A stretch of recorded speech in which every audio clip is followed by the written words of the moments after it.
This is a reading of The River Between Us by Richard Peck, Chapter 13. On the day Noah sailed away to fight the Rebs for the river, we somehow got him to the photographer's shop. The picture stands on the table by my bed. I remember the stench of the chemicals in the photographer's shop, though it smelled no worse than the rest of Cairo. We had to stand stock still for an eternity to get the picture made. Then the glass plate with our image slipped out from the photographer's hand and exploded on the floor. Delphine took that as a bad omen, and of course, we all had to do it over again. There we are, trapped in time, Delphine and me on either side of Noah. I stare straight ahead from under the bird on my hat like I'm resigned to being shot at sunrise. I'd thrown back my veils, but Delphine didn't. She looks through them, forever a woman of mystery and not quite 16. Her hands hide in the muff where the last of our money was living. She wears her cut coral necklace and two or three of her best paisley shawls. She's dressed to kill, as the saying went, though Noah really is. He stands between us in his forage cap, proud in his big new uniform that he seems to be peering out of, not wearing. But his arms hang stiff at his sides, the cuffs to his knuckles, a soldier boy before the battle. There is something missing in his eyes, a vacancy, as if he couldn't wait and has gone on ahead.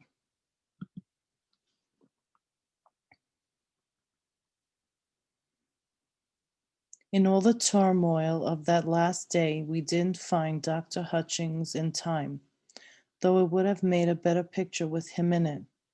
Then, not a half an hour later, we met him in the street. Even as he touched the bill of his cap, I had to look twice to know him. He was in uniform now, with a captain's bars on his shoulders. He joined up in time to sail with Grant's forces.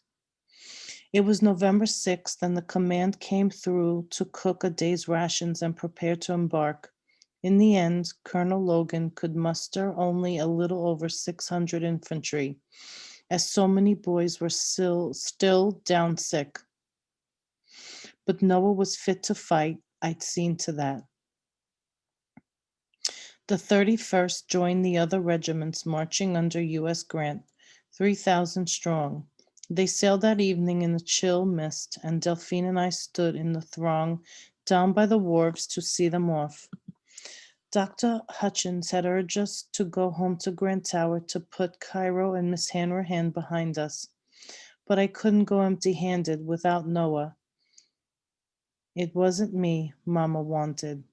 The streets were already churn of red mud when the 3,000 tramped past us, some of them staggering drunk and singing as they came. The Rebs have taken the best of me legs. Bad luck to the chap that hit it. If Uncle Sam gives me a cork for a stump, for me stump, I hope 'twill be one that will fit it. We searched those marchers, rank and file, for Noah, but he blended with all that blue, vanished already. Did I look for Dr. Hutchings? I don't remember now. They set sail on four great transport ships, Noah's 31st march aboard the Alex Scott, two wooden gunboats, the Tyler and the Lexington followed after. That wide stretch where the two big rivers boiled together was crowded with turning boats. We watched them away in the night, hearing voices over the water singing Yankee Doodle. We stood in the crowd of mothers and fathers, sisters and sweethearts, falling silent as the boats disappeared around that bend by Wycliffe, Kentucky. The street lighting in Cairo was just about what you'd expect, but some of the men had fired torches to see the boats aboard The boys aboard the boats. I looked at Delphine. The flames were dim, and she'd always been darker than I'd noticed. But in the flicker of torchlight, I read her face and saw her soul. She loved my brother, and she was mourning him already. Delphine, did you tell him who you are? Perhaps I don't have to, she said in a despairing voice.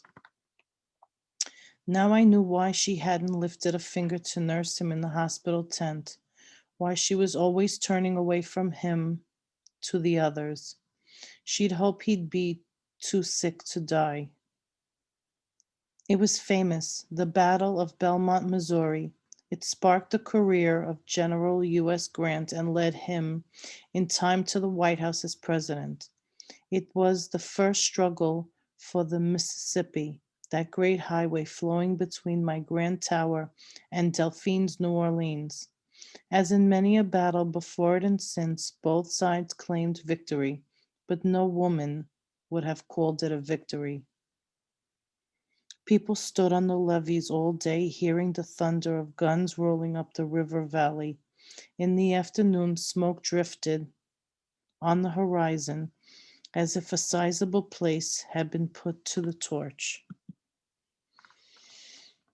On the next morning, Delphine and me were on the wharf before daybreak, wound in our shawls against the damp morning as we watched for the returning boats. There came a flash of light as the first of them rounded the bend, then the others behind it. We heard music wavering over the water.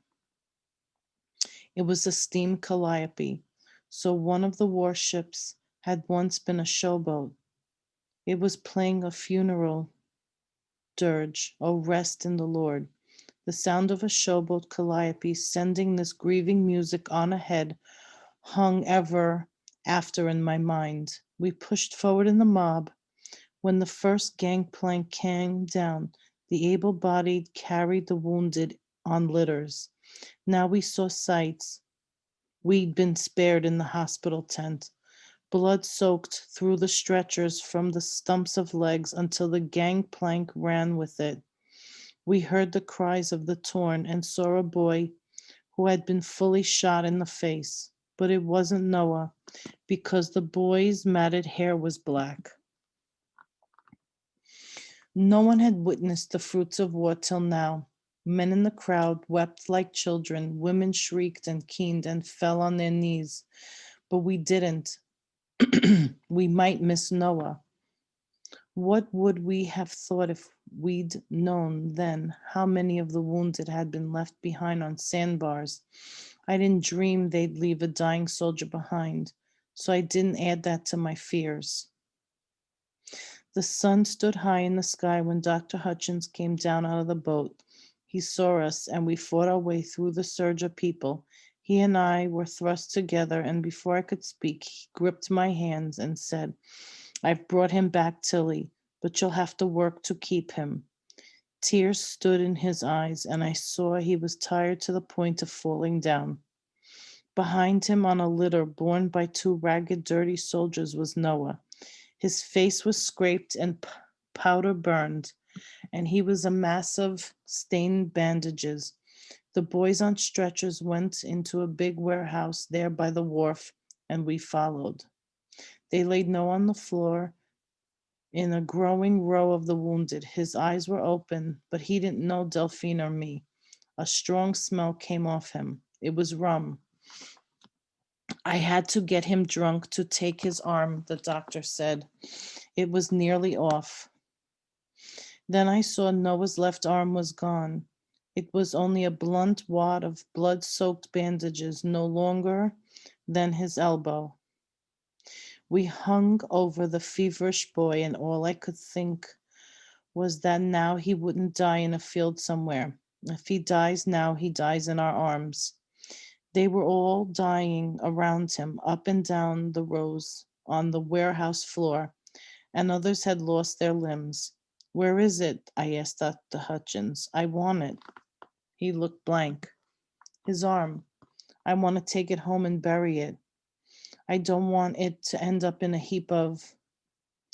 We were on the boat when I took it. He said, I put it overboard. I gave it to the river. And I was satisfied with that. I had to be. He had been gentle in his telling. I gave them all to the river, he said. They brought back 300 wounded from the Battle of Belmont. There wasn't a place for Noah in the regiment hospitals. The army had no room for a soldier who couldn't be made whole to fight again. They let us have him. We nursed him, Delphine and me, in the summer kitchen. Mrs. Hanrahan never come near us, but she had to hear Noah screaming through the night in pain from the arm he didn't have. We made a pallet on the floor, for he thrashed so he would have pitched out of bed. He was still on the battleground in his mind. We bathed him night and day in cold water, straight from the pump to fight the fever, and still he didn't know us. The doctor came in the evenings, dead tired from treating the others, half asleep in the trap, letting the pony find us. He dressed Noah's stump and saw that the flap of skin that covered it was holding. We couldn't get any food down him, but Dr. Hutchins devised a kind of milk punch laced with brandy that seemed to nourish him and quiet him. We sent no word home. I dare not tell them that we had Noah before I could promise him alive. Besides, Delphine said, Calinda, she wouldn't believe such a letter. Why ever not if I wrote it? To her, Noah is dead. She read it in the cards. Then she read them wrong, I said, clenching my fist, my chin like a fist. She read death in the cards, Delphine said, as if I hadn't spoken. She see the coffin come up the river.